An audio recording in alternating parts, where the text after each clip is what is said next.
ছাদের কিনারা ধরে যাই, নিচে ছাদ একটাই। আজকে অনেক আমন্ত্রণ, ফিকে চায়ের চুমুকে ভাগাভাগি করে বন রুটিটাই। সেখানে জীবন, জীবনের আছে প্রগাঢ় নিমন্ত্রণ। ওপরে আকাশ ছাদের কিনারা ধরে যায়, নিচে ছাদ একটা।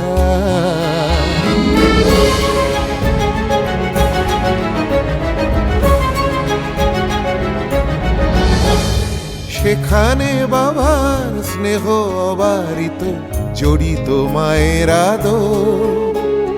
ভালোবাসা জড়াজড়ি করে বিছায় চাদর। চাঁদটা রয়েছে ছাদে, চাঁদের সঙ্গে মন। একটা ছাদের নিচেই আমরা করেছি দিন যাপন। মা বাবা ভাই বোন, মা বাবা ভাই বোন। আমি আগে থেকেই বলছি, দেখ এসব রাজনীতি আমাদের জন্য না। যাদের ভুরি ভুরি টাকা আছে তারা রাজনীতি করুক, আমাদের উচিত এই পেট নীতি নিয়ে ভাবা, বুঝছস? উনি জানলে আর রক্ষা ছিল না। আমার মনে হয় কি জানিস, ওনাকে বিষয়গুলো জানানো উচিত। দলের কেউ কেউ বলছে তোমার ভবিষ্যৎ নাকি উজ্জ্বল, তোমার বক্তৃতায় আগুন জ্বলে। যা খুশি তাই করে বেড়াচ্ছি মানে, আর তুই এত ভাব মেরে কথা বলছিস কেন? তুই কি আমার গার্জিয়ান নেই? এখন ছেলে মেয়েকে একটু বকা দিলেই সমস্ত কিছু ওই ধর্মঘট ডেকে বন্ধ করে দেয়।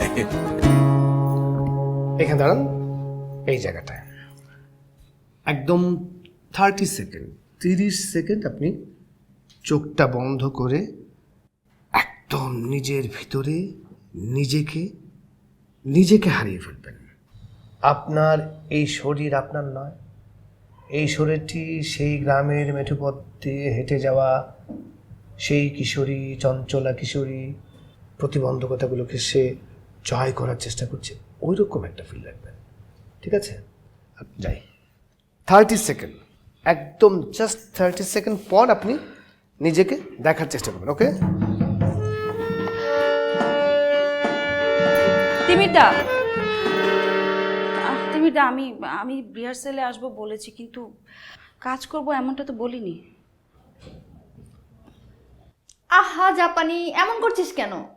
তোকে যতবার তিমিরদা বলেছে, আমাদের কখনো এতবার বলেনি। কিন্তু আমাকে দিয়ে হবে না। আপনার দ্বারাই হবে। আপনি আমার কথা শুনুন, আপনি একটু কনসেন্ট্রেট করেন, আপনি দাঁড়ান। আমি বলছি আপনাকে দিয়ে হবে, আপনি কিচ্ছু না। আপনি এইখানটায় দাঁড়িয়ে আপনি বিশ্বাস করতে পারছেন না, আগে বিশ্বাসটা করতে হবে। আপনি বিশ্বাস করেন, আপনি দেখেন দূরে একটা দিগন্ত রেখা, সেখানে আকাশটা, তার সামনে নদী, টলটল পানি, সূর্যের রশ্মিটা পড়ছে, তার সামনে একজন রাখাল বাঁশি বাজাচ্ছে। আপনি সেই গ্রামের মেঠোপথ দিয়ে কলসি কাঁখে নিয়ে হেঁটে যাচ্ছেন, অনেক দূরে বাঁশির শব্দ। হ্যাঁ, আপনি যাচ্ছেন যাচ্ছেন, ফিল করেন, হঠাৎ করে আপনি দাঁড়িয়ে যাবেন। আপনি দাঁড়িয়ে বুঝতে পেরেছেন, আপনি বলবেন যে আপনি আমারে কাইটটা কুচি কুচি কইরা ফেললো, আমি এখান থেকে যাবো না। এই শাড়িটা যাচ্ছে না, মানে শাড়িটা একটু ইয়ে করে দিবি। শাড়িটা আসলে কি একটু মানে খুব বেশি আরবান লাগছে। এবার ইয়ে করো, কলসিটা দিবি, কলসিটা কাকে দেখে দিবি, এইভাবে একটু হাঁটো,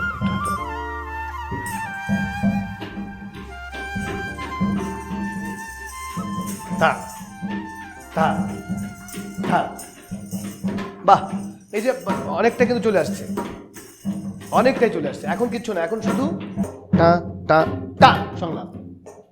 আপনি আমাকে কেটে কুচি কুচি করে ফেললেও আমি যাব না। আবার আমাকে কাইটটা কুচি কুচি করে ফেললো, আমি এখান থেকে যাবো না। আপনি আমার এই কাইটা কুচি কুচি করে ফালাইলেও আমি এখান থেকে যাবো না। What? আরেকবার বলেন আপনি আমাকে আপনি আমার এই কাইটা কুচি কুচি করে ফালাইলেও আমি যাবো না। ইয়েস কে বলে যে আপনি পারেন না? আপনি আপনার সম্পর্কে ধারণা আছে?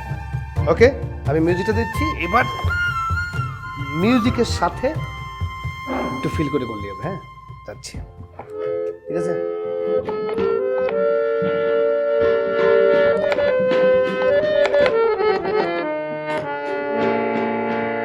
ঘড়িটা দে তো, কয়টা বাজে একটু দেখি।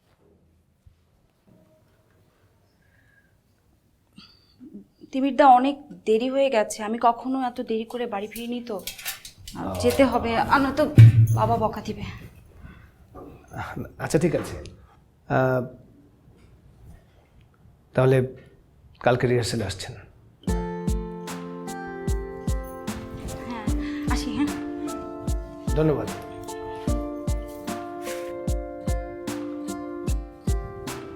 চলো আমরা তাহলে আমাদের কাজগুলো করি,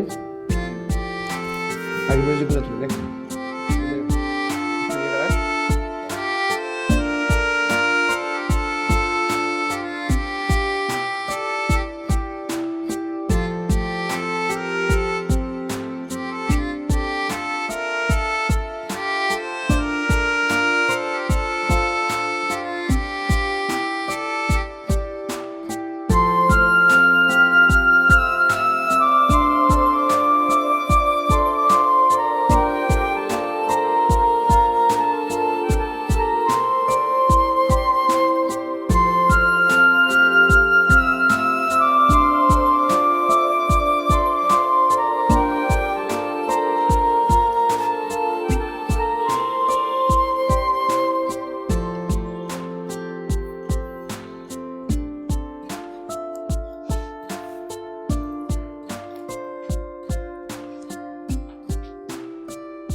ছেলেমেয়েরা সত্যি বড় হয়ে গেছে, ওরা এখন আমাদের হাতের নাগালে বাইরে চলে গেছে।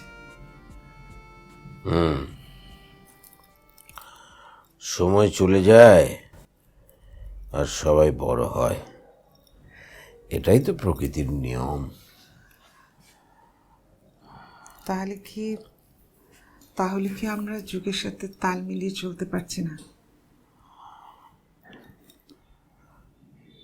এত কিছু ভাবার দরকার নেই, ভাগ্যে যা আছে তাই তো হবে।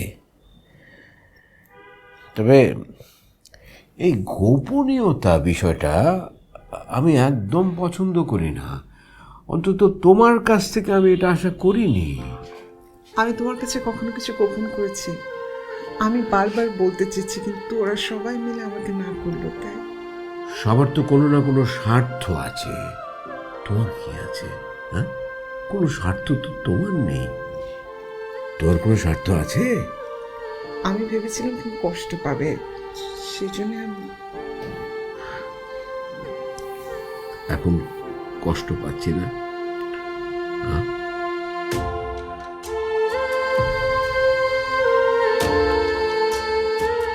আমাকে মাফ করে দাও প্লিজ, আমার ভুল হয়ে গেছে, আমাকে মাফ করে দাও প্লিজ। আমি তোমাকে বলছি, আমি নিজেও প্রথমে সবকিছু জানতাম না।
শোনো, জীবনে এসব যে দেখতে হবে এটা আমার কল্পনাতেও ছিল না।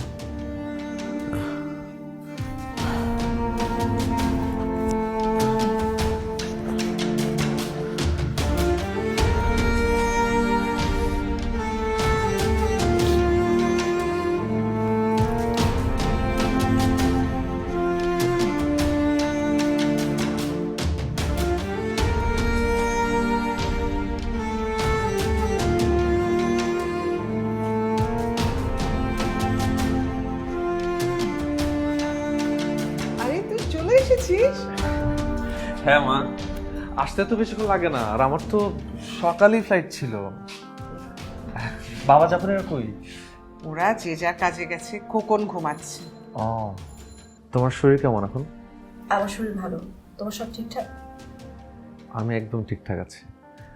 মা, তোমার শরীর ভালো আছে তো? আমি ঠিক আছি বাবা, হাত মুখ ধুয়ে নাচতে।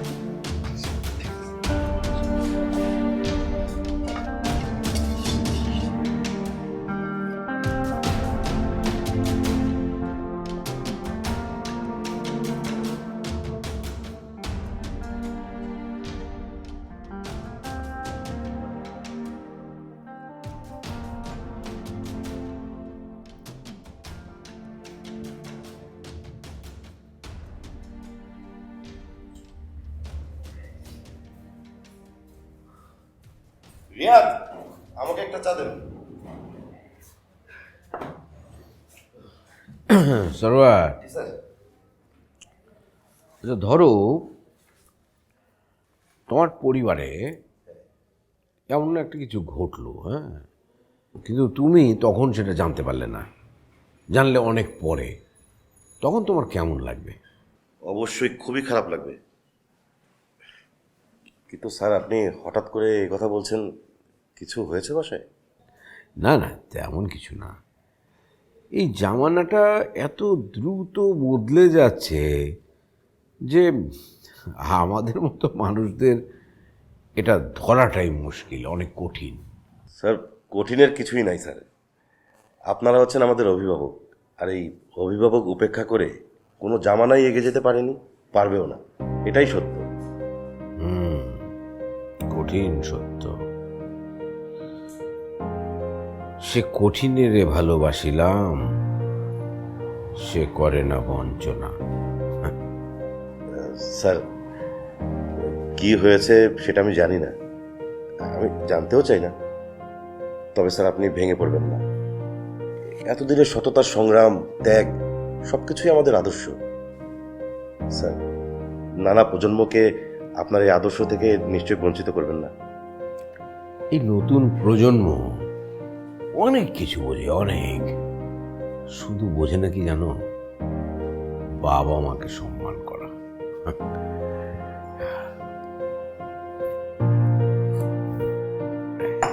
আমার একটা ক্লাস আছে, হ্যাঁ, ক্লাসটা আমি নিয়ে আসছি, ঠিক আছে?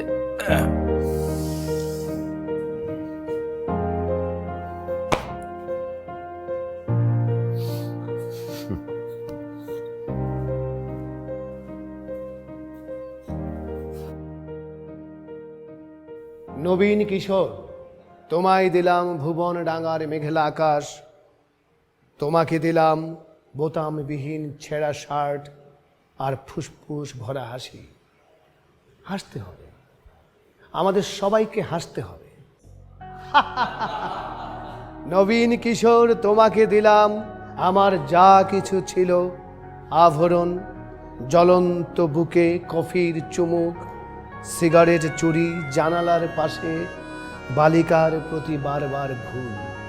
কখনো কখনো অনেক ভুল, আমরা বলি না ভুল থেকে ফুল, অনেক কিছু ভুল থেকে সুন্দর হতে পারে।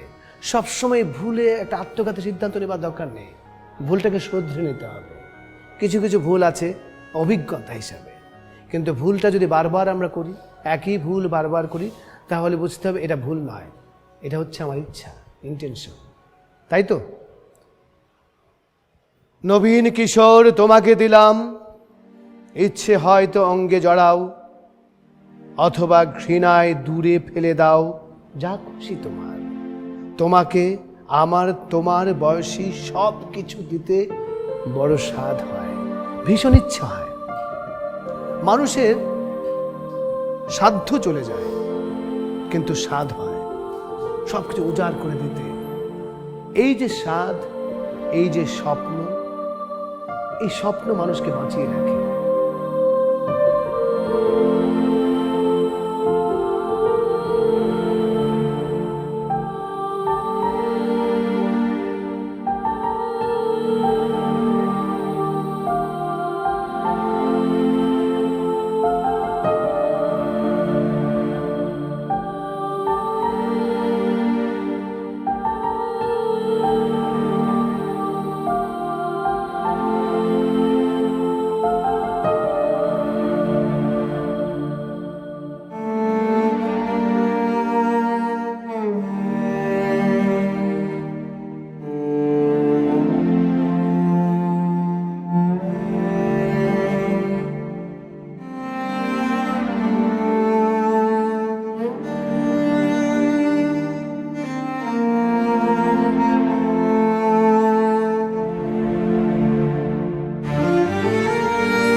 আরে আপনি এখানে?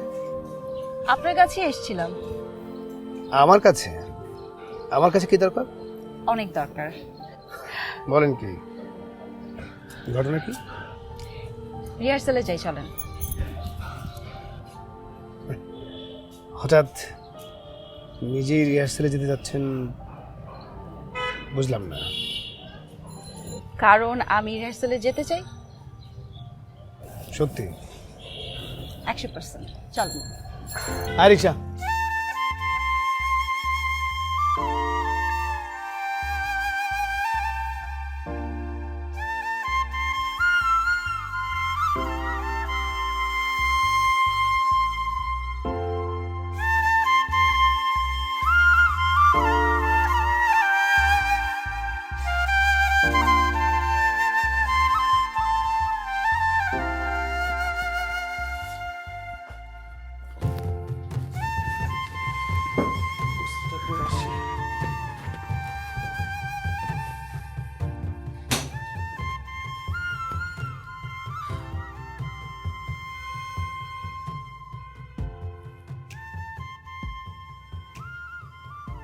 একে তো লেট করে আসছে সারাদিনের পর, কথাও বললো না।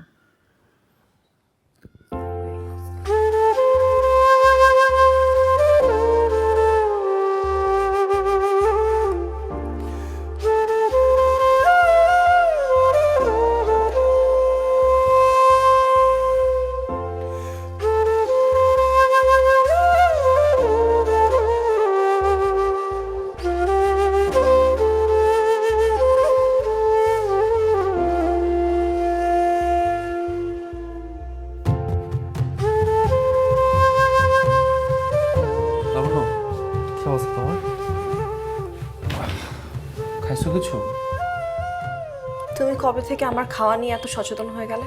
আমি খেয়েছি কি খাইনি এটা কি তোমার জানার বিষয়? আচ্ছা, তোমার খাবার নিয়ে আমি যদি না চিন্তা করি তাহলে কে চিন্তা করবে বলো? তোমার জন্য চিন্তা করার জন্য আর কেউ আছে? হ্যাঁ, থাকা উচিত ছিল তো। থাকলে তো আর তোমার জন্য ওয়েট করা লাগতো না। আমি সারাটা দিন এখানে বসে তোমার জন্য ওয়েট করছি আর তুমি এসে ব্যাগটা ফেলে চলে গেলা। আগে কি করতে? আমার হাতে এসে ব্যাগটা দিতে, আমাকে আদর করতে বা জড়ায় ধরতে। না, হাই হ্যালো কি অবস্থা কিচ্ছু না, ব্যাগ ফেলে চলে গেলা। কেন? সমস্যা কি তোমার? আরে আজব, আমি তো তোমার সাথে দুষ্টামি করতেছিলাম, তুমি হুট করে এরকম সিরিয়াস হয়ে গেলা কেন? আর এই যে এরকম একটা ওয়েট নিয়ে তোমাকে এখন দিব এই অবস্থাতে, এটা কি ঠিক হবে? আর আমি তো এখন আরো বেশি কনসিয়াস থাকি যে বাইরে থেকে এসে আগে হাত মুখ ধুয়ে তারপরে তোমার সাথে দেখা করি, মানে এটা তো নর্মালি টিকিট। আমি কিছু বুঝি না, না ছোট বাচ্চা আমি, আমাকে বুঝ দিচ্ছ। শোনো, সব ছেলেরা এরকম করে, বউরা যখন প্রেগনেন্ট থাকে ছেলেদের পাখা গজায়। আমি তো তোমাকে সবার থেকে আলাদা ভেবেছিলাম, বাট না, তুমি তো আর সবার মতোই, কোনো পার্থক্য নেই। আমার সাথে সব নাটক করতে আসবে না। আচ্ছা, আজকাল কি হয় বলো তো, তোমার এরকম সারাক্ষণ মেজাজটা খিটখিটে থাকে, মানে তোমার সাথে কথাই বলা যায় না, মানে আমি কি তোমার সাথে কথা বলতে পারবো না? ও তুমি জানো না কেন? আচ্ছা, আমার কেন খিটখিটে স্বভাব বা আমার কি হচ্ছে তুমি তো জানো না? না, না জানলে খুব ভালো, চুপ করে বসে থাকো তুমি।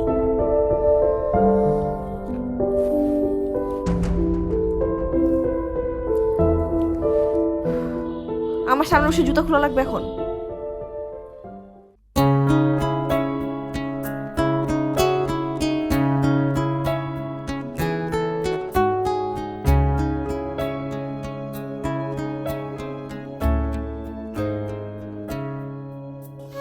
আরে কোন জায়গাতে এনেছে সেটা বড় বিষয় না, বড় বিষয় হলো জামাল সাহেবের বংশ বড় হচ্ছে, এটাতে আমাদের আনন্দ।